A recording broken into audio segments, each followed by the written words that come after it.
Face crack, runway game is on. Drag race is the truth. Bruno sue me for this parody. You read it, the cringe is, you read it well. The cringe is real. Hello, Jean Lizza. Hello, Sam Crimean. We're back. We're back and we fucking did it. We did this season. We did it. I'm so proud of us. I love a podcast slam down, and we did it. We persevered. We pushed through.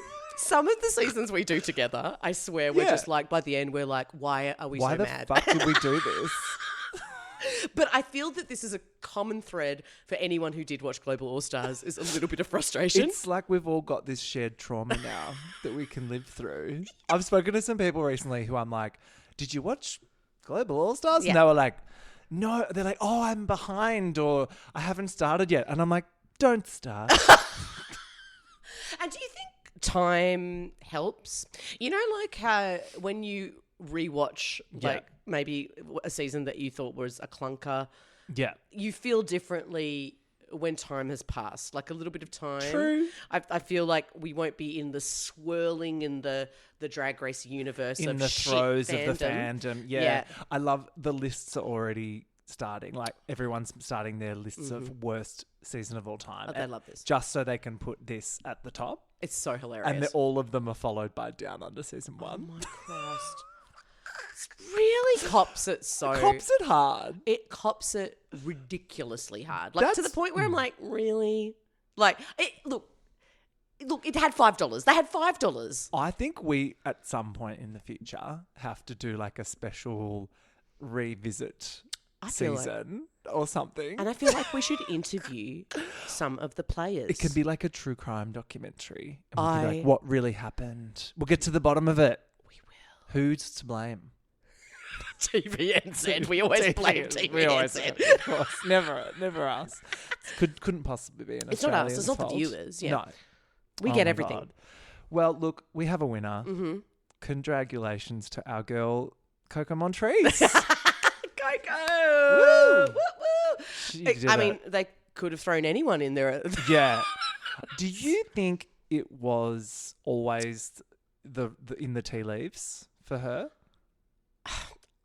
I think they created a very good situation for her. Yeah. Like, and they put her in like going, you have the gravitas and abilities of a champion. Because we did watch the finale together and we did have our tinfoil hats on during and after. And we did discuss that potentially, because you know they film, we all know they film everyone winning. Mm-hmm. So I like to think that there's someone in like WoW HQ, like look, you know, with like 100 monitors, like reading all the comments and being like a data farm or something like that. Yes. And they're like, it's not too late to change. And then they're like, change it now, quick, like release the tape of whoever. And I feel like the finale episode was edited in a way where I honestly thought like Melania was going to win or Queen even. It definitely was never going to be Kitty. Kitty was nowhere. She wasn't in that episode at all. She wasn't a player at all. And Alyssa, I didn't feel was like given to us on a platter of like, this is your winner either. She didn't, you know, because she's got so much poise and like an ability and pageantry of it all. Like she didn't have that kind of like desire or drive where you're like, I want to fucking win. Like she wanted to fucking win. Yeah. She was like, I deserve to fucking win. Why am I winning? As opposed to being like that when you're on a standard original season, you're like, I want to stay. She was very poised. Very, very, like almost too poised. Yeah. Like, yeah, in a way where we didn't get like name an iconic thing Alyssa did this season. Like, I'll wait. I know, and I feel like there's just so much potential for Alyssa, and we all love Alyssa because of how chaotic and sort of in the moment she is. And we got a few of her like, you know, kind of things like, and her just generally being a Texan American and being like, I'm sorry, non-comprehendo, like, you know, a lot of that, which I like love. But I like her when she's flappable though, you know, but she seems to be less so. She's almost unflappable. Yeah, which we don't want that. She had like a bit of Abby Lee Miller energy, like from Dance Mums this season, where she was kind of like, she's been through a lot, but she's doing it for the kids now. And I'm not gonna lie, like that storyline to me is a bit whatever. Yeah. It was sort of like, okay. The problem is, I think if they'd really told the mother story, it would have been like really fine. Mother story. But from the mothership. We just didn't really kind of get the mother. Like, I'm sure she was a mother. She was very encouraging. She was very like good to all the queens. It. I mean, her with Tessa T. Loved that. That was a great storyline. They really could have pushed that. They could have pushed that way harder. And which is so sad because Tessa T was 100% the most interesting person on the season. Easily. Like, easily. And that's because Tessa had absolutely nothing to lose. She was just like, great. Now, before we get into recapping both episode 11 and 12 of this questionable season, Drag Race news. They're doing a bloody Drag Race South Africa. Did you say that? Well, I sent you Randy Barbato's post. Yes. And I couldn't believe that they do this so publicly and so shamelessly. They're like, new franchises available now. And I'm like, get yours today. Get your Drag Race. And I'm like, what is this? Like, what is this? A Pie Face franchise? It feels, we're in a place of Pie Face. And it was, but yeah, I mean, it's like, and the South Africans, I'm sure, will do an incredible job. But like, yeah. Oh, look, I'm like excited because it's like a whole new continent. Yeah. And that's cute and everything. Yeah. But also it is like, way to jump on the bandwagon when the wheels are like nowhere to be seen. But as far as WoW is concerned and RuPaul, they're like, every single country in the world can have one. They have moved to, a franchisee pyramid scheme model. It's incredible. Because also I saw some weird post about this season, Global All-Stars, and like something about like a Colombian government like tax break or some shit. And I'm like, okay, why are you telling us about this? We don't need to hear this. I was like, I already had assumed that's why. Why else would it be in Colombia? You know, like for the Coke? Like what is happening? Oh, maybe. It certainly wasn't so that Miss Colombia could be the finale judge because she was a fucking flop. Oh my God. Beautiful. Stunning. I just kept saying she sounds like she'd be out of Zoolander. Yeah. She was like, you are very pretty. She was like, yes, funny. The dress, it's gold and beautiful. I was like, hot takes from Ms. Colombia. Wow. Yeah, look, welcome to the fold, South Africa. Yeah. All I want is Charlize Theron to be a guest judge. She needs to be involved in some way. Like, get Charlize. It's not the host. Ursula Carlson could be involved. Ursula's fantastic, yeah. And that concludes our knowledge of South Africa celebrities. Troye Sivan. Oh, is his family? Yeah. Oh, he's a Perth. He could be involved. He's a Perth South African. That makes a lot of sense. Those, yeah, he gave me like Perth private school energy. Oh, like, yeah. You know. Yeah. But he seems really nice. And we love Troye Sivan. He's made a scent. He did some scent. Yes. And I love this Luca scent. I haven't smelt that one yet. It's really good. And I'm like, all right, Mr. Troy. I know, don't you hate it when he's good at everything? Yeah. I know. He's all like, just touring with Charlie XS. I'm like, all right, I like you. Ride those coattails, Troy. We love it. Yeah. And we also, since we last spoke, we've got the Drag Race Down Under Season 4 trailer. Exciting stuff. Which, like, normally the trailer is a bit flopperella. It's a bit like pirate-themed nightmares, yes. This one I'm genuinely excited. So I really like the approach, you know? It's my house, the doll house. The doll house. Blah, blah, blah. The fresh lick of paint that Love the it. workroom has received. Yep. Looks good. Yep. There was also like a very wide angle shot, I noticed, with all of the queens in one frame. Get out of which town. I don't believe we've seen Get out of before. town. I was like, wow. Get the fuck out of They here. knocked down a wall. Mm-hmm. And also we saw some of the guest judges we're going to get.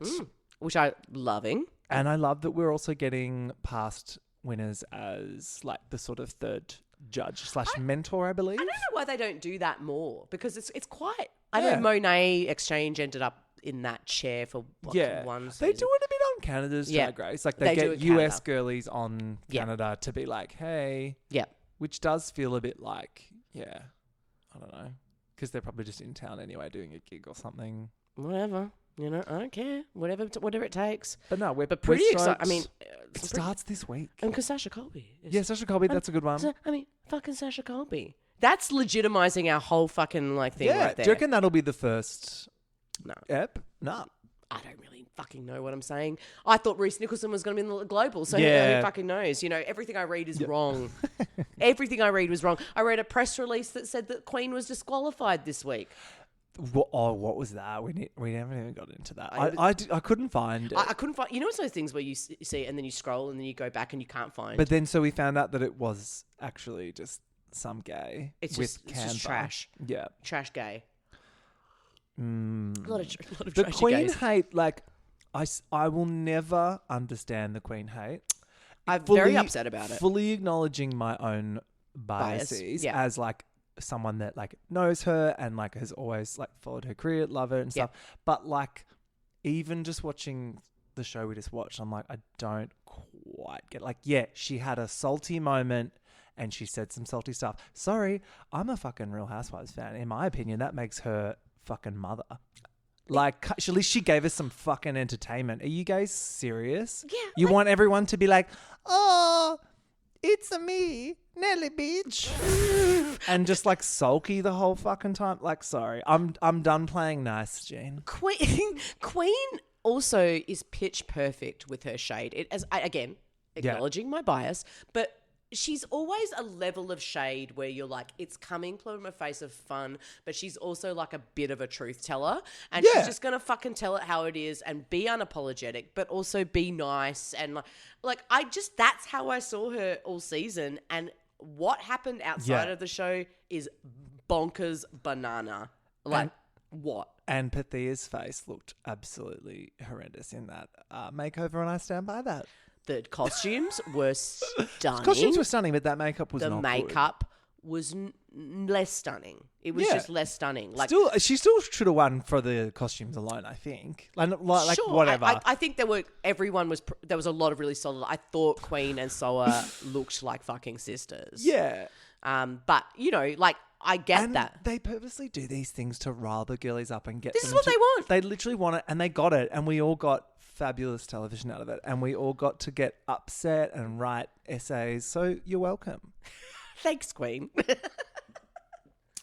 Thanks, Queen and Tessa T, for an entertaining season. Absolutely. Because fucking hell, really. Even with bringing them all back in as many times. They weren't they were kind of congenial, but in a dull way or something. Like there is this cute sisterhood of a few of them post-show that they're calling Mango for some reason. It's like, you know, Eva and Nelenia and... Oh, interesting. Pathia. Interesting.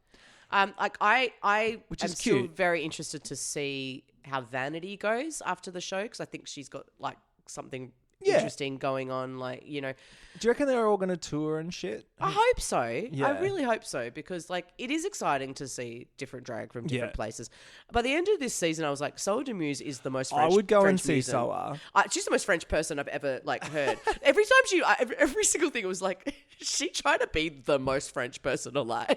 It's like really and great. Succeeding. So speaking of Soa, should we hop into the episode 11 global lip sync Lollapalooza? What do you think of the fact that they did this? I enjoy the lip sync. I think it's a break. Like, I think you get to a point, certainly by the 10th episode, where you're like, what other fucking stupid challenge are they going to do? So, this is what drag queens do. This is what they do. Yeah, exactly. And so let's see what they do, you know? I enjoy it. Yeah, I enjoyed it too. Not so much having all RuPaul songs. That was a cop-out. But at least there was no peanut butter, so... Oh my God. Silver if linings. peanut butter was on there, I'd be just dying. So the final four untuck for the last time. They're all very emotional, particularly Nelly. Queen's using the word failure a lot. So she's like, I feel like I failed. Really feel like I failed. Which I think is a bit like...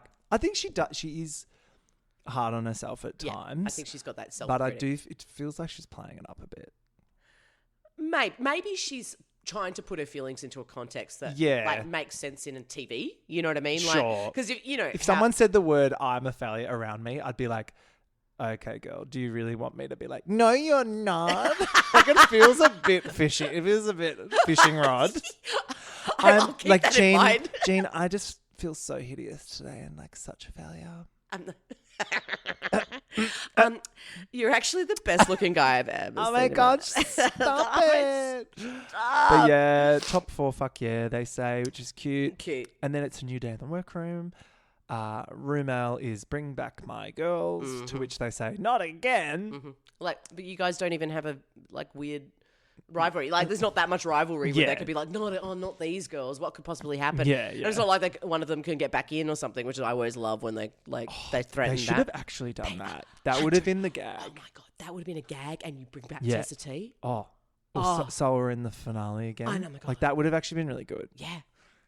But unfortunately, no, not enough stakes. Hello. RuPaul enters. She congratulates the final 4 and says that next week they will battle for the crown. But now it's the Klarna, what's Klarna again? Canva, Chick-fil-A, Officeworks, Sizzler, Colombian government presents. Colombian Tourism Board, Lip Sync, SmackDown, Lollapalooza.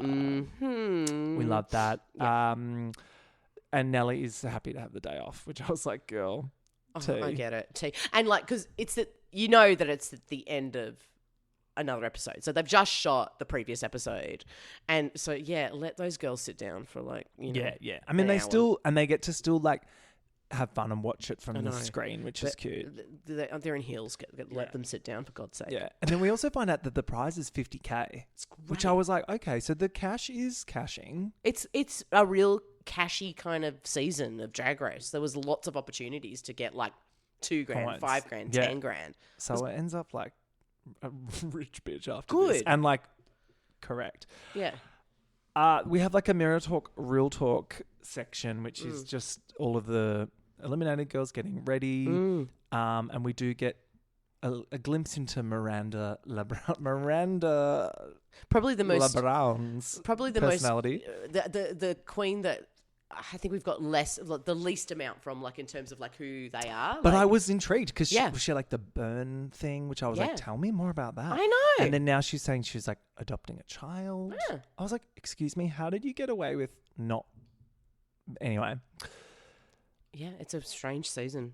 Very, very strange season. The girls enter the main stage. And should we talk about their lip sync looks? Now, what do we want out of a lip sync look? Is it like easy to move in? You got to move in it. You got to have like something like a fringe or a ruffle or something with movement. Is really helpful. Isn't Maybe even a cheeky little trick in there. The trick, reveal. Yeah, but you know, it's all about that timing of the trick. And what have you? So it's interesting to see. So at the first we had like the 4 who are going to sit at the back, and so we've got. So Alyssa just walks out and she goes, "All right, so for this part where I'm just like sitting down and doing nothing, I'll just wear this eleganza gown made of gold discs with the tulle ruffle sleeve." She looked stunning. Actually, this was one of her like best better looks. I was like, you're not competing today.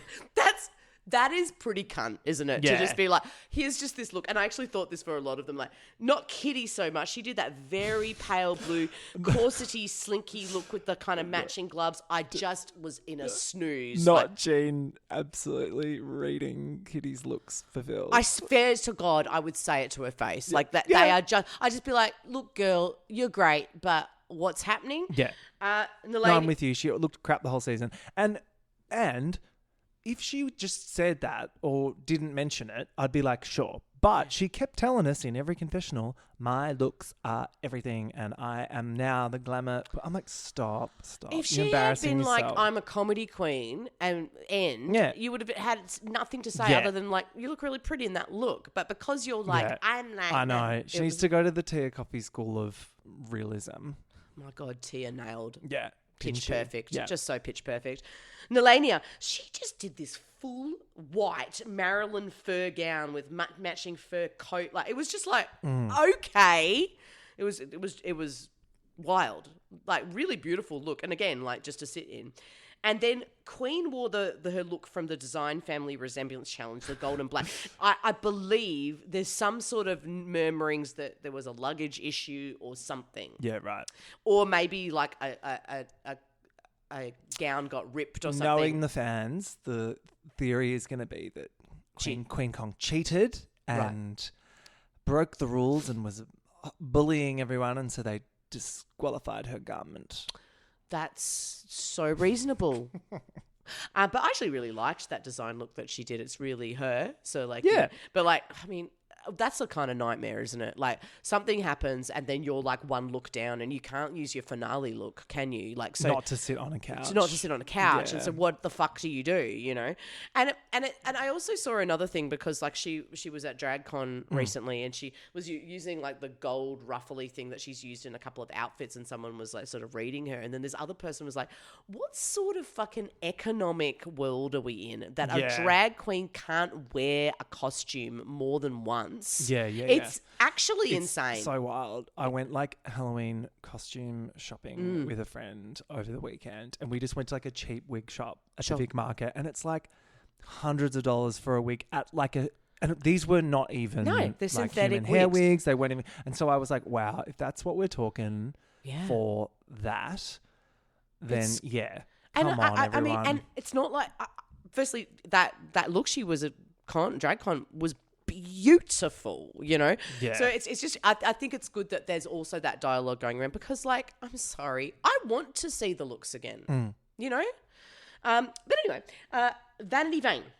I loved this look from Vanity. Yeah. Vanity's last two looks were almost her best two of the season. So this was the leather two-piece bustier panty combo with the fur-trimmed skirt attachment. She had the thigh-high patent leather boots and the structured piece at the shoulder. The black hair really suited her, the full-length gloves. And then eventually she had that pony reveal, which she did in the lip sync. And I was like, all right. Perfect lip sync outfit, really hot. Oh, I like her with the dark hair too. Really good look. Like, some of her looks I haven't been like, but this was a really good one. Eva La Queen has never looked bad on this runway and has continued with this all purple magenta mauve combo, full length magenta bodysuit, thigh high boots. Thigh high boots are in this season. They're like every freaking thing. And the purple ruffle cape and then that red hair. Yes. Stunning.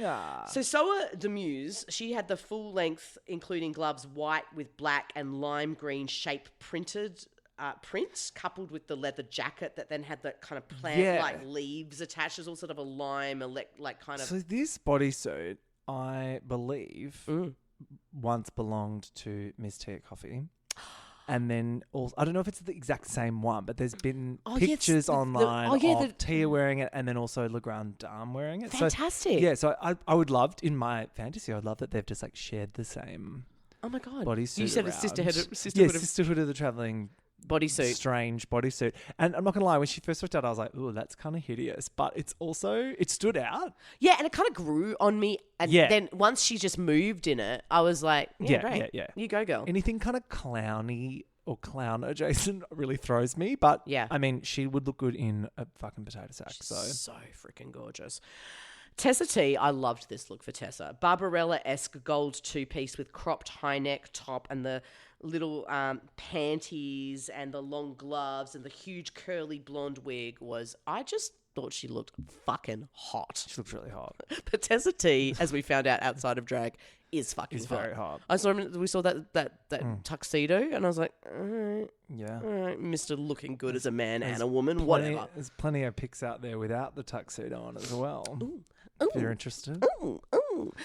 Athena Lickies. Now, she had that raver red wig and then a huge full length like fur coat, aqua pink black fur trimmed mini dress, and she revealed from the large fur coat to that teeny little fur coat. I thought this was really good. Really good look for her. Another one of those ones where you're like, damn, we didn't get to see enough from you. Athena, I think was probably one that I really regretted the early, I think a lot of these, like, because I was just like, I just want a little bit more from you. But I was just like, just wear that down the club. You look hot, you know? Yeah. She's also a sexy girlie. Oh, yeah. Pathia. So she did like a kind of what I think there's a series of what I would call Tonya Harding ice skating looks that are out there at the moment. Yeah. And this was like this royal blue fur trimmed at the pussy fishnets and heels and high neck, long sleeves with the gold print. Looked almost plush. And then she, again, big curls. Big curls are in, maybe?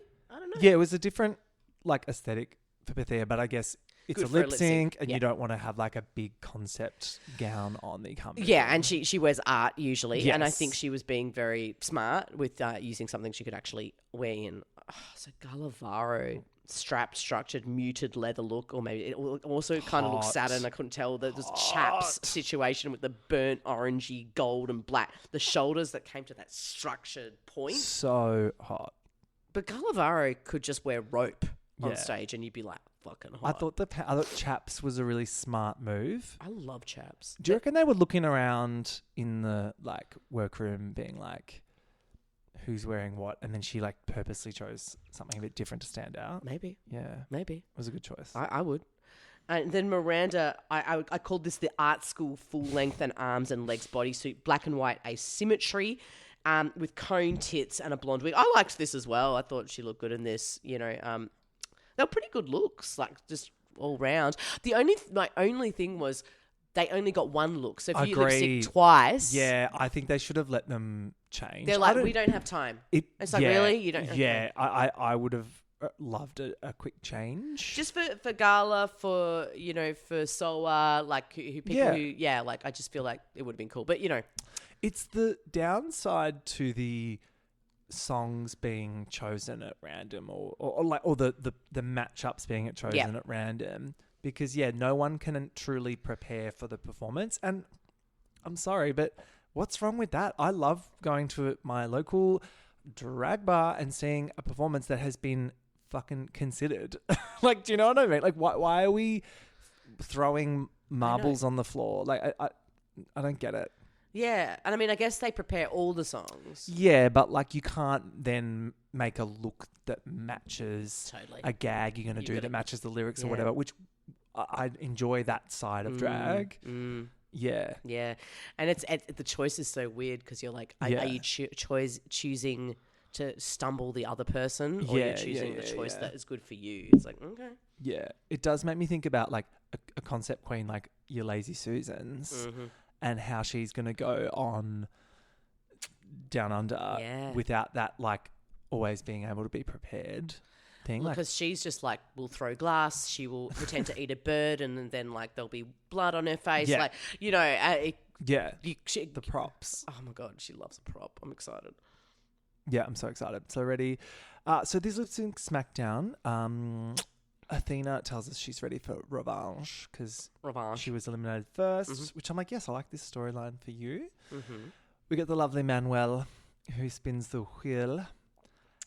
And so it's the usual rules. One queen's face will come up on the wheel and then they pick their opponent. Which, like, I don't know.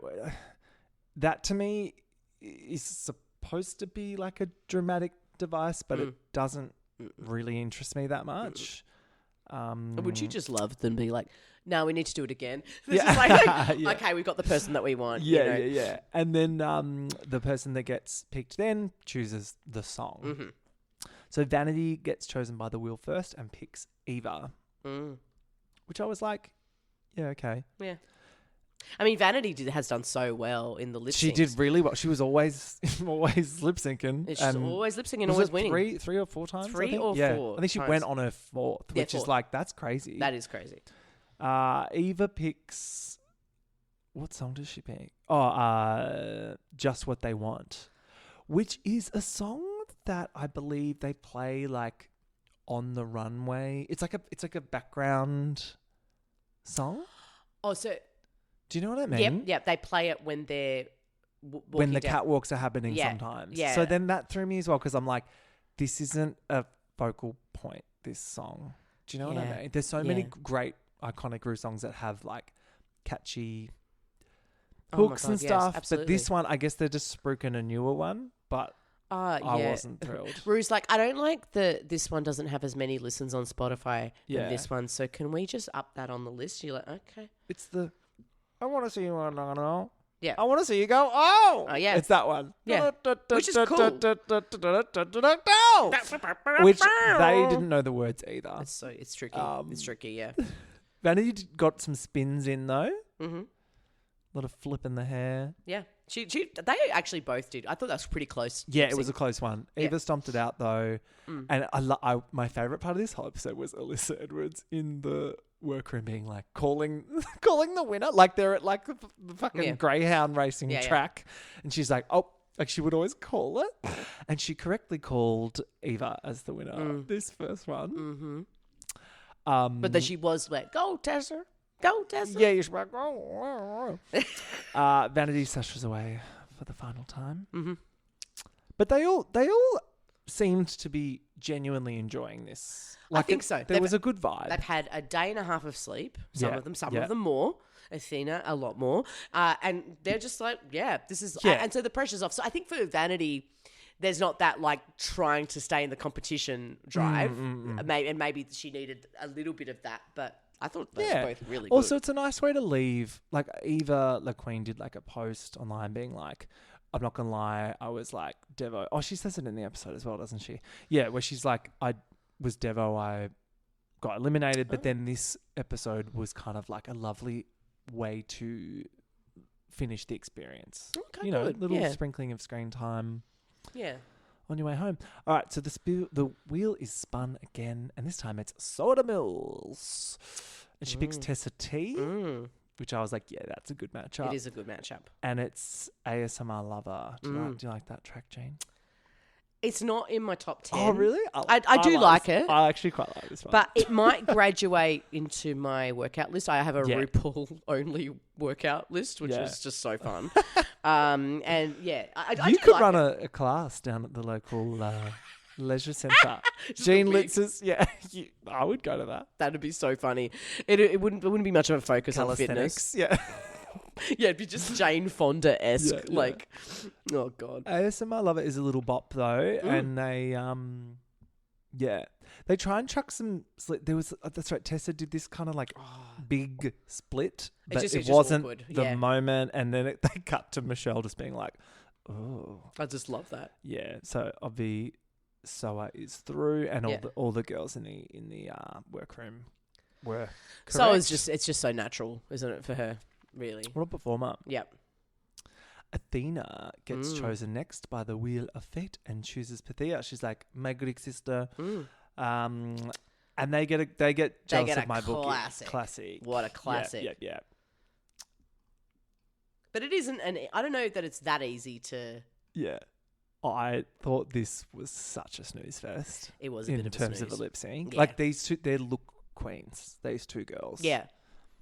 And they look amazing. Yeah. But like... Yeah. I don't know. Pythia gave it a good go. There was a few funny gags in there. And the Untucked girlies are like, Athena's got it. And then she did. So yeah, but again, it's like... Pythia really didn't have a good run this season. And I'd be... Like, you can tell she's pissed about it online. Is she? And yeah. Just a few little... I've seen her jabs, being... like congenial still, but like jabs here and I've seen her being supportive of Nelly and things like that and getting involved in that way.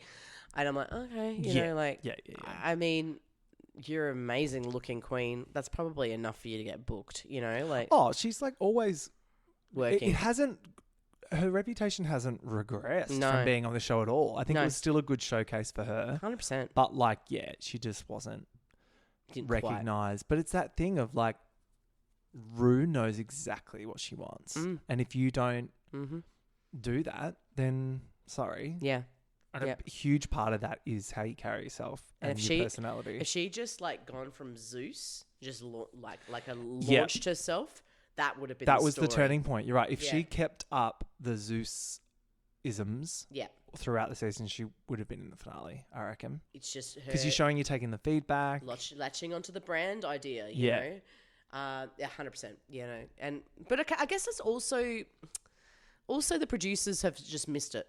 They've missed it a little bit because they should have pushed that. a bit more. Yeah, totally. You know, that and Tessa T and Lizza. No, I think you're right. There was a failure of story producing this season. Where they almost went there a few times. Yeah. And they could have just been like, hey, your storyline's going to be that you like are a look queen, but you're not a great performer. But then you've done this great performance. You found it within you to do it. And Rue's really pleased. Now keep going. We're going to push that. You're going to be really funny. You're going to be Zeus at the roast. Yeah. Yeah, that would have been really smart. Yeah, and so I think if there is like that sort of, I wonder, because I think that is a key relationship, is the producer, the story segment producer that's allotted to you. That's a key relationship, and so, you know, it's maybe it was Manuel this season. Manuel's like, you're all doing great. Thanks to the Colombian government tax break. And or maybe it was Jamal. You're all doing great. Oh my God, Jamal was the story producer. And he was just like, yeah. He's so nice. You guys. So nice. You guys are killing it. Just like, oh my God. Then we hear Athena's story, and she's planning, if she wins, she's going to use the money to help her brother transition, which I was like, nice. We love that. Love that. Again, great story. Yeah, like none of that was exploited in Mirror Talk, Real Talk. Like Nelly sort of talked about Italy, but they just touched on things. They didn't sort of like take that to the logical. Yeah. Even just Nelly's stuff, like really put a fucking focus on that, but they just didn't. You know. So Athena wins.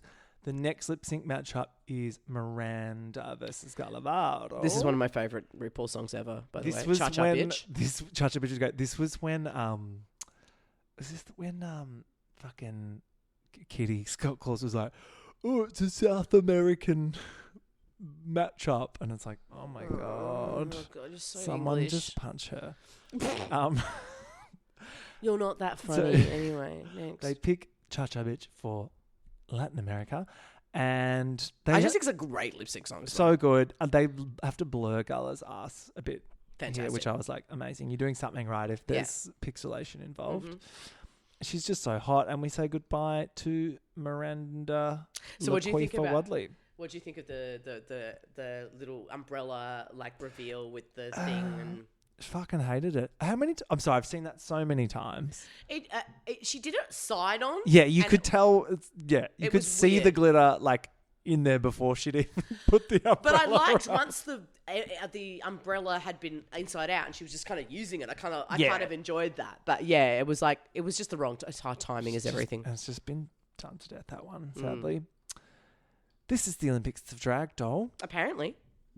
It's the semi-finals. So left is Gala, Soa, Athena, and Eva, which I was like, this is like a hot girl foursome. Yeah. And they're the lip sync girlies, so it was fun. Gala is first to choose, and she picks Eva. She's like, I've sent you home once before, and I'll do it again. And they do Call Me Mother. Oh yes. This was a bloodbath. This was actually probably, I thought, the most impressive one. I was gay squealing. Yeah. From the couch. There was some tricks. Yeah, Jamal was loving it. They kept cutting to Jamal being like, yeah. Jamal is just so nice. I know, but nice, but like one ep per season was enough. I don't think we needed him every week. Yeah, it's interesting how he's like come into the fold. It's like I just wonder whether he bumped into RuPaul in an elevator, like kind of like a couple of years ago, and she was like, "No, I forgot about you." You love Coke. Do you want to come to Colombia for 4 to 6 weeks? How long do you think that this filming took? 3.5 weeks. Oof. Ouch. Yeah, hey, it's 12 eps. Yeah. This ep took one afternoon. Yeah, because this ep's on 2. Yeah. 4 weeks, 3.5 weeks. Ooh. Because that's like 3 episodes a week. Yeah, true. You're right. That's fucking insane. Untucked, like, girlies in the workroom are undecided about who's won this one. Yep. They're like, Eva was good, but Alyssa's like, Gala had better tricks. And Alyssa, the bookies were never wrong. Like, she was right. Gala was through to the finale. Gala's just so unbelievably watchable. Yeah. Like, Eva's a great lip syncer. She's like circus background, yeah? I like think so. acrobat vibe. Yeah. Like it feels like she'd be like... Yeah. Give us some silks. Yeah, 100%. And then this was when Eva tells us what I was saying before about like she's happy to leave like this because she's had her little moment and it was really nice and blah, blah, blah, blah. So the next semi-finale is Soa and Athena. And it's your theme song. You read it well. You read it well. Well, you wear it well is the actual song. But yes, that's what it's based on. Yeah, exciting. I love hearing that song. Well, same. And I hadn't heard it in a really long time. And my song besides has ruined your version of it. But like, it was a real joy. Actually, it was really nice. I like this song a lot. It's a really nice song. It's really fun. Yeah. It's very like timeless dance track as well. Yeah, it's got that kind of I think they use it a lot on Canada's Drag Race. I think it's the runway theme or something. I wonder if that's the franchise packaging. They're just like Stop.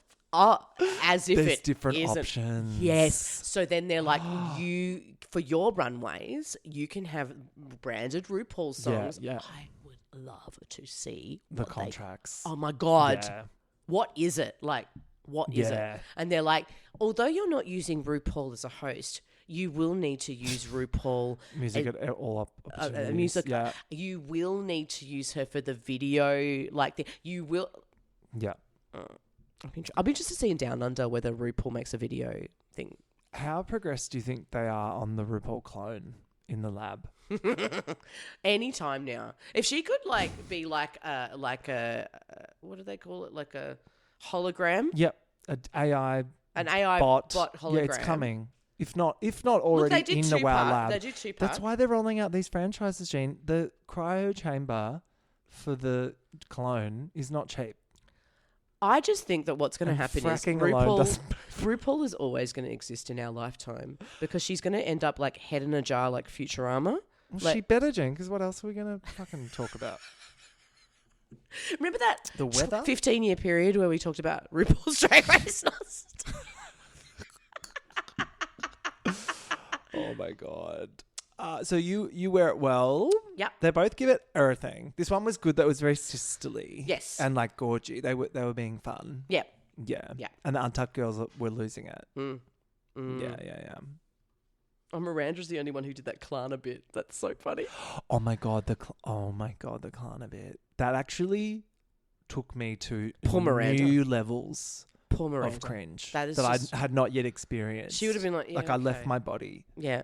She was like, "Oh, using Klarna so easy." I mean, the Canva one early in the season was pretty great. Do you think they offered that bit to like all of them and then everyone said absolutely not? I wonder. I wonder how they get them to do it. Because Klarna is a scam, right? It's like it's like Afterpay. I think so. One of those ones where they're like, just break it up into little bits so that you can. But it's a real scam. Yeah. I mean, allegedly. Allegedly. Poor girl. So we say bye to Athena in this iconic lip sync to Someone's You Wear just It Well. got so much charisma. The Riz, as they say. As the kids say. She's got the Riz, yeah. The blowjob bit. That was good. Yeah. I was just living. Yeah. I knew at this point it was going to be her and Gala in the Who final. doesn't want to see that? You know, like it's a great matchup. And then the finale song is "This Is the Beginning," to which I was like, "Oh my God, don't give me Queen Kong and Beverly Hills flashbacks." I know, because it's like already one of the most iconic Mortal Kombat lip syncs. I know, and yeah, and we've already. Imagine if Queen didn't make the top 4 and then was in this and then got to that bit and then had to do more death-defying barrel rolls through the air. That it would be one of those things where we see those info memes that come up about Drag Race. It'd be like Queen Kong is the only person who's lip synced to the same song on multiple franchises. Oh yeah, you know, trivia. It'd be like some trivia, the Queen Kong trivia. Yeah, totally. The Drag Race trivia is so funny. I'm like, all right, nerds. They didn't even get to change for the finale, did they? They were still in the same. She was still in the same bodysuit. Yeah. But this was good. Gala with the tricks, and I think Soa went the strategy of like, I'm just going to have the best fucking time and hope for the best. And that smile of hers is just infectious. She was enjoying it. And when the performer's having fun, Jane, so is the audience. It is 100% true. I'll say it a million times. If you're having fun, your job is to make everyone in the audience calm. Yeah. If you make them nervous, you're fucked up. You're fucked up. She becomes the first ever global lip sync assassin. Fantastic. And wins 50K, which I was like, wow. Yeah. And Queen is really happy for her too, because they have a little mentor thing going on. Queen is just so emotional at this point. I think she's just it's a really crazy moment of the series, is that moment where you're just sitting there poised and you're like, I've got this other thing to do. And she also, at this stage, has not been met with large amounts of hate from internet trolls, so she's in a good place. Oh my god, the poor thing. Klarna also gives all of the others $1,000. Great. Which I was like, sure, least you can do. $1,000 US, I'd fucking take it. Take that. It's like $1 million Australian dollars. $1 million Australian dollars. Yeah, that's right. Oh my god. But yeah, no, I'm glad they did this. I think everyone was very happy that they did. It was cute. It's cute. Look, it's the break we need from the bullshit-a-thon. Yeah, and I would have preferred that over a reunion. Yeah, because a reunion would have been boring. There wasn't enough drama to talk about or anything. Oh my god! Like, God forbid there be any drama in this season of Global All Stars, of a reality show. Episode 12 was called "Dance Like the World Is Watching." Yeah, they wish. And the world, I don't think was watching. We were though. Yeah. Queen Kong says she's hungry, horny, and ready for the crown, in that order. Kitty's excited about the cash. I was like, think of all the Ozempic she could buy. Jesus. She's really gone for it. She really has. Yeah, since the show. And then Nilenia calls Alyssa old once again, which I was like, oh, so original and funny. How old is Nilenia? I don't fucking know. Like 30? Is she? Is she? Do you want me to look it up? No. I'm going to. Okay. Nilenia. Yeah. Age. Because I'm trying to get... 34. Oh, there you go. Oh, my God. Also she's just a crybaby Italian. Next. All my Italian cousins complain like that as well. That does give me perspective. Like, we are the same age. So now I'm like, oh. Yeah. I really thought she was much younger. If you'd said like 26. 28, 26, yeah. I would have been like, yeah, that makes sense. 26 first or second time on television. Okay. All right. Yeah. It's Nelly Beach. I do love that she just made that a thing. It's Nelly Bitch is awesome. Pretty good. She did a lot of good stuff this season. She did. She was great. We loved. Yeah. Ru enters saying the challenges are singing and a dancing and a song, which were like, at this point, I was so exhausted, Jane. I was like, great. I'm like, give me a good song. And then they're like, no. What? So what the fuck was this song? It's one of those songs that they make up. Yeah. They're like, we're not going to give you a RuPaul's song. Why? But it's Global All Stars. Give them the best RuPaul song. Or RuPaul should have written a song just for this. I really believe she should have done that. Global All Stars. It's the global world. Fucking. The song writes itself, guys. Can't Klarna fucking pay for a song? Can't you just AI bot this fucking song? Like, seriously. It could have been like ChatGPT. Canva, Klarna. Peanut butter bars. Like, honestly. It was weird.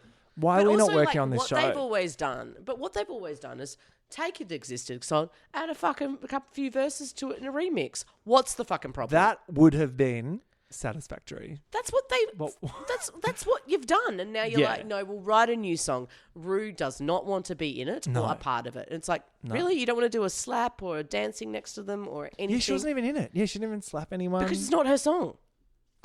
It's the Global All Stars song.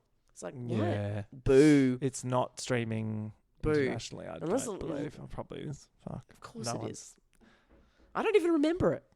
Yeah, it was honestly atrocious. It was also at a BPM where none of the I couldn't understand any of the lyrics. Oh yeah, it was really very hard. Fast. Yeah, poor Nelly. Like her. I think she slayed it because she sang in Italian very fast, but that works. Yeah, because they do speak really fast, and it's like da-da-da-da-da, and it's like I don't know. I think it worked. Yeah. The rest of them, I was like, oh was no. she speaking in Italian? In the second half of it. The second half, that's right. Which was, I thought, a great strategy. Play to your strengths, show off your culture. Like, I actually really liked hers. Yeah. And everyone else is like... I was like, oh my God, what are you saying? And then they all, like, Alyssa just said all of the same shit that she always says. Yeah. Crown, crown, crown, mother, mother, mother. Queen did the same stuff. And then Kitty did Camp Cow.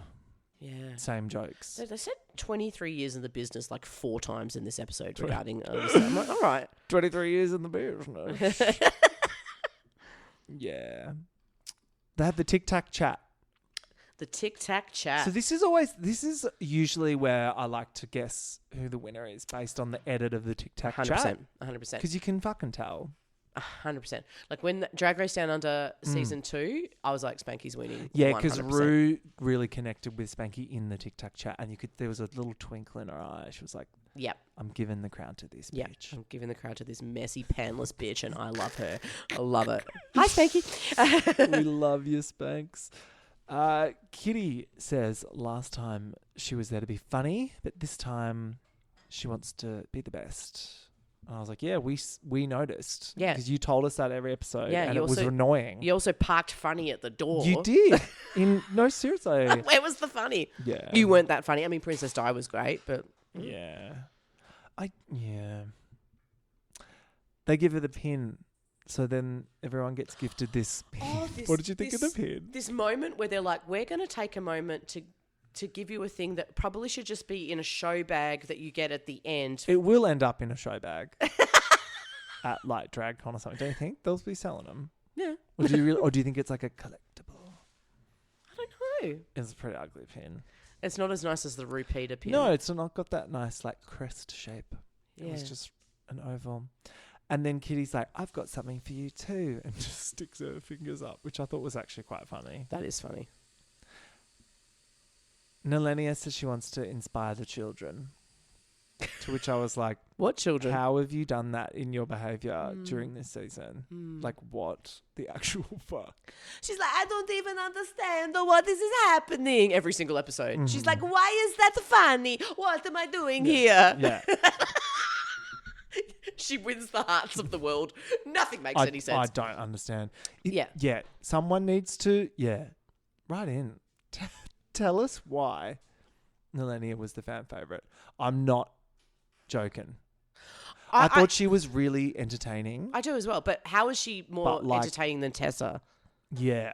I thought Tessa stole my heart and mind.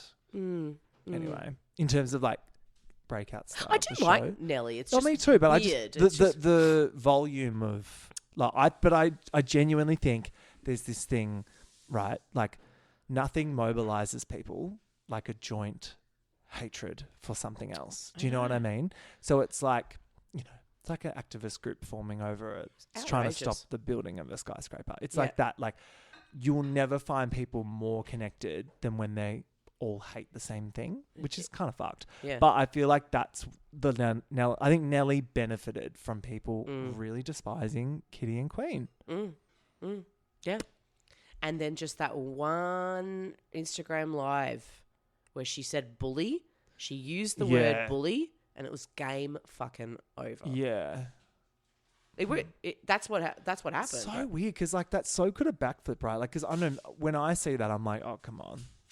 Yeah, but it's like this moment in time. Yeah. Like a moment in, I don't know, gay history or something, or RuPaul Drag Race fan history. Because one of the things I noticed, there wasn't that joy and fun. Like you know how what I love season. Drag Race is smart Drag Race fans who come up with these amazing memes and stuff like immediately and takes where you're like, it's like it's good natured, but it's a little cunty, but like mainly good natured. It's like, for instance, like La Ree, the bag dress, right? Yes. You know, what came of that was joyous.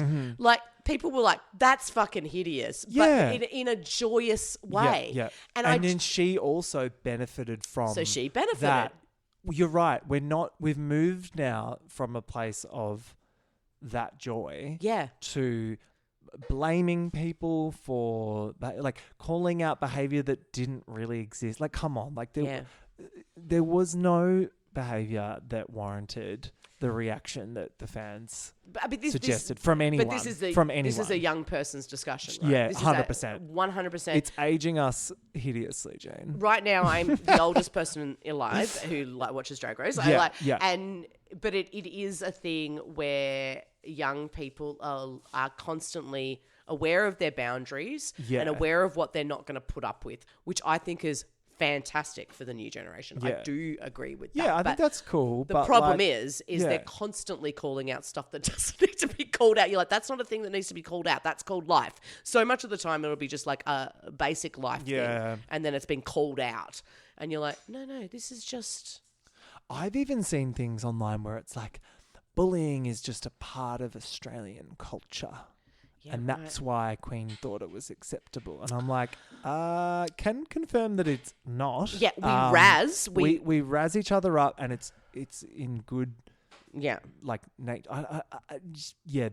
kind of bothered me a bit because I was like, I think there's an undercurrent of shittiness in Australian culture, but I don't think that informs who Queen is. No, we definitely don't. We don't have a culture of just allowing bullying and bad behaviour to persist. Like that, we're not known for that. No. What we are known for is a Being suffer dickheads. no fools, big dickhead, like Razzarama will razz you to, like some of my American friends, they're like, oh, right. Like, because they're so nice in comparison. Yeah. And maybe that's why I didn't work out between those two, because like Nellie's not the sort of person that's ever going to bat any of it back. Yeah, that's right. It stops with her. She receives it and then goes, I'm hurt now. Yes. And then just takes that elsewhere instead of like giving it a bat back. I mean, there's racism that comes into play as well. You know, potentially.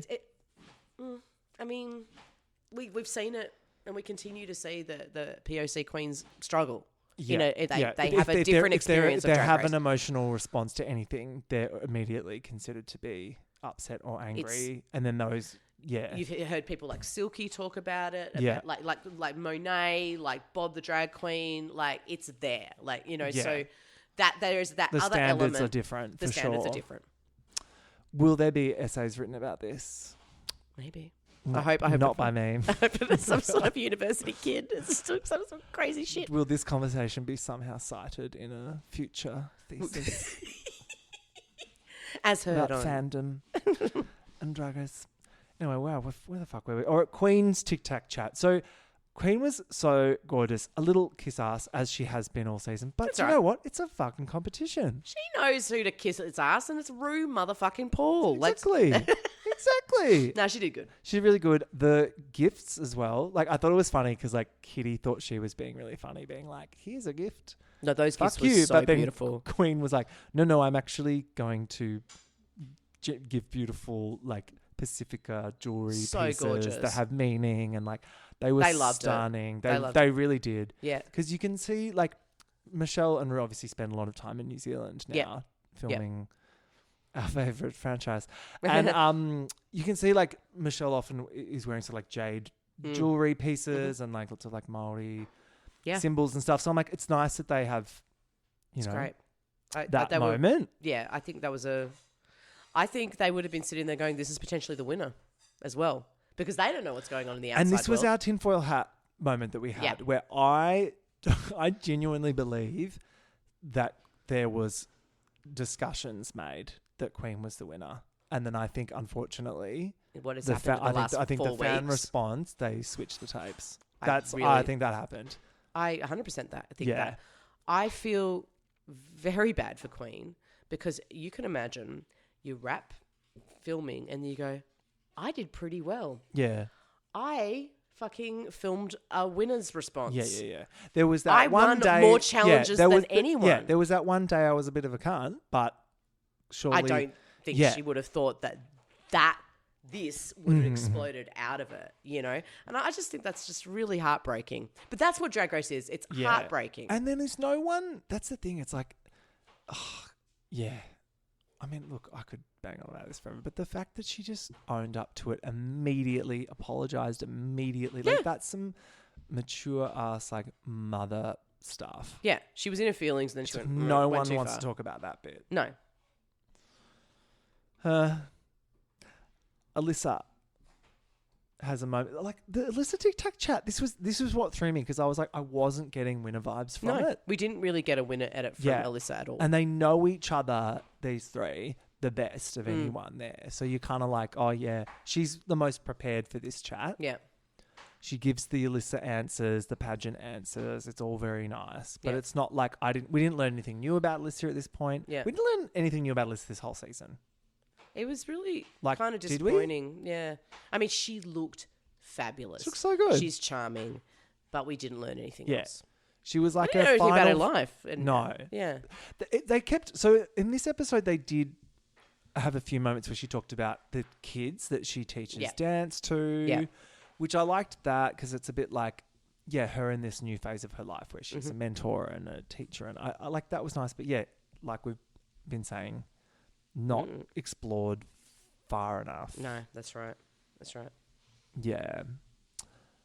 They film the video with Jamal, and I remember we looked at each other at this moment. We were like, they all look really shit. I don't understand why they all kind of looked like that. Like they all looked kind of fantastic all season. Like it's not like any one of those 4 queens where you were like, oh, this. I mean, Kitty was boring, but she didn't look shit. For the most part. Yeah. Like she, But this was just like, what? Like everyone, all of them, including Alyssa. It was Alyssa's worst outfit of this. Yeah. They were weird looks. Maybe it was just what was left over. Did they give them those looks? I don't even know. It was. I'm really confused. Yeah, like Queen had that like basketball jersey almost type like t-shirt dress, but then with a corset on top of it, which didn't need to be there. And then like, I don't know. It wasn't my favourite Queen look. It was just dull. I felt like the hair was good and the face is always perfect. Yeah. But like, it didn't have that. Yeah, they all 4 of them had pretty average looks on for this video, but it went with the video, which was pretty shit. Horrible. It was horrible. So the fact that they filmed it like in the workroom, that is unforgivable. I was so upset. Like, and then upset. Made them do like a little TikTok dance. So that was the whole thing. I was like, okay, I guess I understood that. That felt dated. Yeah, it was sort of.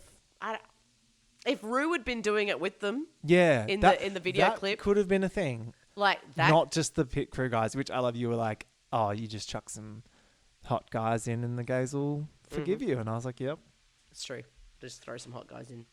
But yeah, it was, I mean, what I hated about the video clip, aside from like the song being unmemorable, Rue, not Paul, not being in it, and their costumes being horrible, was that like the angle. Tell me how you really feel, Jane. The angle, those weird angles, like it wasn't fisheye. Was it like stretched or something? It felt like it had been stretched into a different did you film format? This in the wrong? Yeah. They just filmed it on an old mini TV cam or something, and then they were like, "Oh, we had to transfer it." It's like, what? That's how it felt.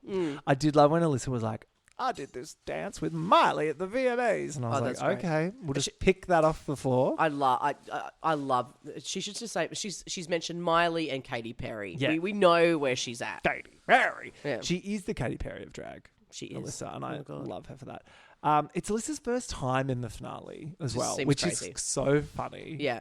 Because like of all of them, she's the only one that hasn't been in a finale. So I kind of when you think about that, all of a sudden you're like, oh yeah, that's right. She's kind of the underdog here, and which also makes no sense. Yeah, but that was kind of a good bit of a story. But anyway, we get a Mirror Talk, Real Talk featuring all of the eliminated queens that walk in, and at this point I'm like, oh, they've walked in now at the makeover. The lip sync Lollapalooza. It loses its potency. It lost its potency so hard. Even they were trying to act excited. And it was we just saw you like 6 hours ago for the last episode. Yeah. The guest judge who we touched on. Oh my God. Dumb as 2 planks of wood, potentially. It's hard to tell if it's like an English as a second language thing, but it was like, you Yeah. Very nice drag queen. Thank God she was gorgeous. Oh my God, she was stunning. Stunning. But yeah. And then we get category is the best drag in the world. The best drag in the world. So, okay, you couldn't even, like, even that I'm like, all right. Best drag in the world? Did your 10-year-old kid come up with that? Normally it's like best drag, so they're just chucking in the world because it's global, you know. Yeah, but I think they should have used global something. Some Yeah, sort of alliteration. Come on. Athena Lickies. So, oh my God. Stunning. Oh my God. This was like powerful. This was like, really put good. it on a French runway. French couture looking sheer white two-piece look. So artful. Couture. Could have been on Fashion Week, that large shoulder. But what I thought the short platinum wig really set it off. Loved it. Wet look. Miranda. Oh, yes, that's right. Miranda. This is great. The feathers. This was so beautiful. All royal blue, head to toe feather look. Feather draped down from the neck. Movement was stunning. She shaved her head for the finale, if we remember. Looked cool. The makeup was pale and jeweled. It was almost like frostbite. I don't know entirely. I think maybe I would have want a little bit more color in the face. But that's like the look was like. Look was really cool. Take that to the and bank. it was like very Brazilian, but like not in a like derivative kind of way. It was really cool. Quite like still a concept. Oh my God, Eva the Queen, Jesus Christ! This Phoenix look in muted gold and black was like kind of beyond.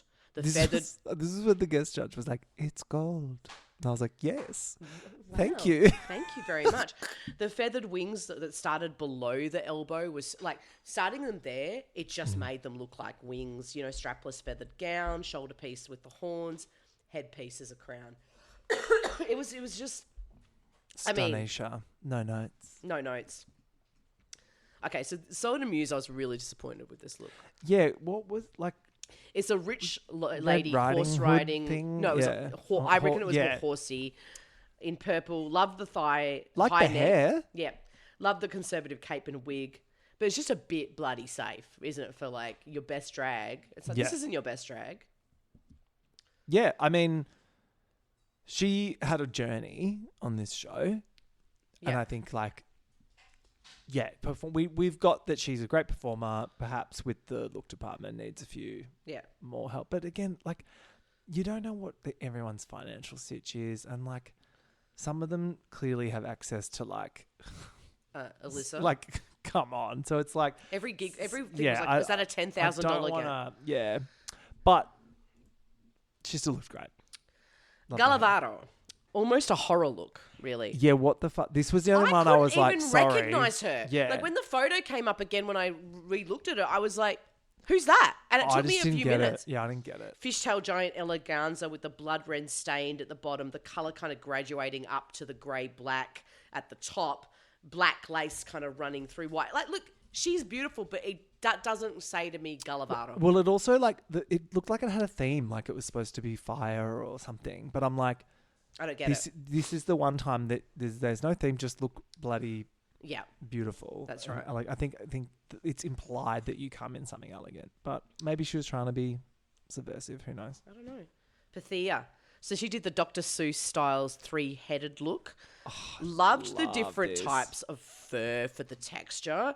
The two toothy pussy mouths at the waist, and then that long plush pink tongue that she got to hold in her hand. It was just that difference in the kind of like texture was amazing. So stunning. And like even before she explained it, I was like, that's so beautiful. And then when she explained she was two different dogs. She was the Cerberus. Oh, that's great. The Greek mythical dog, and then also like a Canadian like snow dog. I was like, oh my God, genius. Brilliant. Wouldn't have picked up on that, but when she explained it, I was like, so genius. The colour, I just thought it was fucking fantastic, you know. And you know she made the whole thing. It was just absolutely ridiculous. And also we love, like, it's a callback to her other looks she's done with the multiple heads. Yeah. That were iconic. So it's nice to, like, bring that back in, but in a new way. Very talented artist and should be working in costume like forever. Yeah. Vanity Vane, white cunt Medusa look. All white business suit, like capes, draped at the waist and the knees, the spiked headpiece. Did you just call Vanity Vane a white cunt? I did. I called her a white. Well, that's what it is. It's very cunty. It was very cunty. It was very Medusa-y. Spiked headpiece amongst the blonde wig. She had that like sort of... It was sort of Medusa meets punk. Meets ABBA. ABBA meets business meets like... But I thought this was one of the best things she ever wore. So cool. The spiky hair. I'm really impressed by this. I loved it. I'd be interested to see who it's made giving it. like Christina Aguilera. That Scandi pop. I really, really like this. Last two looks were phenomenal. Well done, Vanity. Tessa T. So this is the Disney princess cut. So that's like Beauty and the Beast, the dress that Belle wears. Yeah, that's the cut. But with blue and black stripes and the sheer black gloves. But the stripes supposed to be butterfly wings. Yeah, because I think so. Because then she had the accentuated shoulder. It's not. To me, it doesn't scream Tessa, but I think Tessa is still working out who Tessa is. Yeah. So she looked freaking beautiful, but it wasn't my favorite. I just think if you're doing a butterfly look, it needs to be symmetrical, and this like kind of is, but kind of isn't. Yeah, that bothers my OCD. Yeah, fair enough. But like, it's great. Oh my God, Alyssa Edwards, we gasped. This purple sheer mini dress with the ruffled train cape was so to die for. So much perfection in her styling. Like she used that blonde wig that she used before, and then that silver that was running through it. The face is perfect. Alyssa, I mean, as we said, it's more like I prefer this look to that look. Otherwise, she's just, knows what the fuck she's doing, I guess. Okay, Kitty Scott claws. Okay, all baby pink. Get ready, everyone, for the deluge. All baby pink fake leather full length dress, sheer pink cape draped at the arm, silver rivets at the shoulder. Okay, all right. What did they say? Pink ladies? And they're like, it's very grease. I was like, what? It's not. I think it's like the top kind of looks like a leather jacket or something. I'm just like, it was a stretch. Call up Stockard Channing right now and she will bloody explain to you what the pink ladies look like. No. Underwhelming in the lineup for sure. Just underwhelming. Again, it's not that she looks ugly. It's not that she looks bad. She's clearly spent money on her costumes. They're just a bit plain. For sure. Yeah, there could be more things going on here. A belt or an accessory or something. It like looks... There's a lot of wide open space, and then also that draws your attention to the construction of it, which is like not perfect. Soz and lol. Queen Kong. So she did brown, copper, orange, Polynesian war princess. Ooh.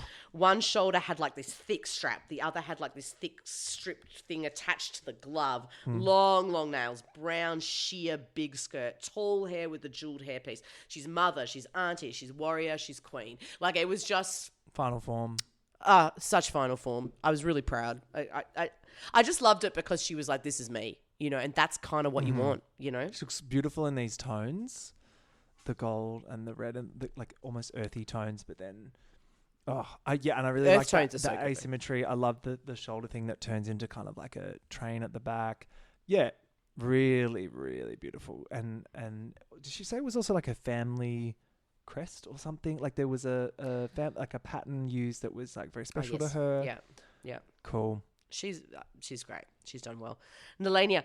So I said at the time that she looks like a bomboniere. So a bomboniere is a thing that you get at an Italian wedding or like christening or whatever, and it's like sugared almonds that are like that laced up in like a lace thing, and you basically keep these same sugared almonds in your cabinet for like 40 years and be like, oh, that's the thing we got for this person, the baptism. So anyway, like, she looked like the sugared almonds still edible, and they're like rock hard. Oh, you still eat them? Like I used to eat them when I was a kid. I'd be like, let's open these ones. She looked like a bomboniere. Like, so the light purple ruffled lace skirt was huge, ruffle on one shoulder. The hair seemed somehow 80s. But then I realized she was also giving me kind of My Little Pony. Yeah. It was My Little Pony meets bomboniere. Neck down. Like, I live for this. I think it's really cool. The hair really bothered me. The hair was, it was like one. Was like this overstyled. One over this side. I was like, huh? Like it was just... It was giving Franco Cozzo, the hair. Oh my God. Like there was a lot of... Franco Cozzo, Geelong, Brunswick. I can see it. I see the new road. I can see that wig just like forming the base of like a clamshell bed. Oh, it's... Or like something. It's really bad. It's I love the gown. I really think she should have worn the white fur thing she wore to sit down in like the lip sync, because that was insane. Yeah, that was better. Yeah, way better. So we get the video. We've discussed the video. It's unforgivable. It's ugly and just not memorable. Yeah. In any way. So we'll move on. Then we get a finale lip sync, which we weren't sure if it was going to be 2 of them, 3 of them, all of them. And she goes, you know what? And as soon as you say that, I want to see all of you. It's like, sure. Yeah. And you know how I hate a split screen. Yes. Mind you, I think this one, they did an all right job. They actually cut it together and it was really good. I really liked the bit where they all did a trick on the drop. Sure. And they cut them all together and they like extended the track. They never do shit like that. And I was like, yes, this is good. Really cool. Really good. It was deserving of that. Because you know what, like one of them would only get like the cut then? Yeah, so they had to do it all. Liked that. Because you're right, sometimes the split screen, you're like, oh, right, I see what you're doing here. I just really hate it. They just can choose the winner, basically. You're supposed to be lip syncing against a person. Yes. Not just weirdly being on stage by yourself, you know. And as you said, and as we've always said, it fuels you when there's someone else there. Yeah, exactly. Yeah.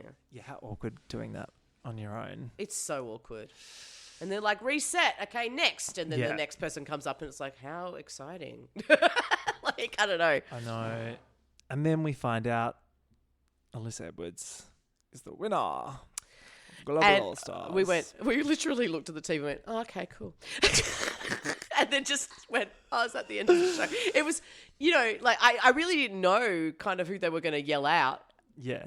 But when they said Alyssa, I went, oh. I mean, when it's what you had suspected before even the show started, like just seeing the cast names, it's what we all thought was going to happen. So when that happens, it is a little underwhelming. But at the same time, if you kind of just try and look at it objectively, super deserving winner, like icon of the kind of golden age of this program, getting her dues. And it's like, it's nice. It's look, I love her, and she's a very like, what a great ambassador for the brand. Yep. You know, and that's what you're looking for.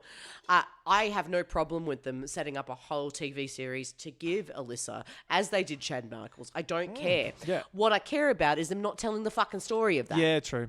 Yep. And that's the issue, you know. But I don't think anyone's like, oh, we hate her. It's just more like she was I think she was the safe option. I almost would have. Yeah, it would have been fun. Like if Nilenia won, it would have been so funny. It would have been like, really hectic. And like if Queen or Kitty won, people would have been furious. So it's like, I don't know. It was the safe option. It was the safest of all the English as a first language queens, for sure. Yeah. Easy. And then I just also like the storytelling of Nilenia to win would be a bit weird too. Because, like, she's great, but I didn't see progression. Like, the way she walked in and the way she walked out, the same person, I think. Like, there wasn't... She didn't have a moment. She didn't have an epiphany. She had margarita pizza. Which was gifted to her from Kitty being asked on the spot to be like, think of a thing. Which then opened the fucking floodgates to really boring cultural stereotypes. At least they didn't say Speedy Gonzalez for like, you know, Galavari. They might have. I am living for the Coco Montrese memes this week, so thank you for that. That was a good byproduct of Alyssa winning. It was nice. Everyone's like, yeah, well, if she can't complete the rain, Coco's waiting to take that crown from great. her. I would love to see that show. I know. Hey, Jean, you thought that you were free, you thought it was over, and then this Friday... We're back. We're back. We're both doing it. We are both doing it on our home. We're going home to our respective podcasts. We can't podcast slap down at every No, we series. can't. And I do. I'm very excited about your pod. And I'm very excited about yours. I've heard who some of the potential guests might be, and I'm very excited. You've got to make sure you check out You read it well. And you have got to listen to The Cringe is Real to get all the lowdown. But yeah, I'm looking to like some former participants, some people in the arts some scene, faves from the repertoire. And and also some OG judges. I think it's a nice little mix. That's what I'm looking for this season. But we'll see how it plays out. It'll be fun to see if we've got similar takes or not as well. Oh my God, so fun. We'll have to not discuss until I know our eps are out or something. And then we'll be like compare notes. The obsession begins. Let's continue the RuPaul's Drag Race universe of life. Yeah. And hey, if you've been with us from the start of this bizarre season and you've stuck with us till now, good on you. Thank you very much. Thanks for listening. Appreciate it. What a marathon. Imagine if we'd done 12 episodes of this. Oh, yeah, I'm glad we did the double apps. Fortnightly. It worked well. Yeah. Anyway, see ya. I'll talk to you later. Jean. Bye. Bye-bye. Bye.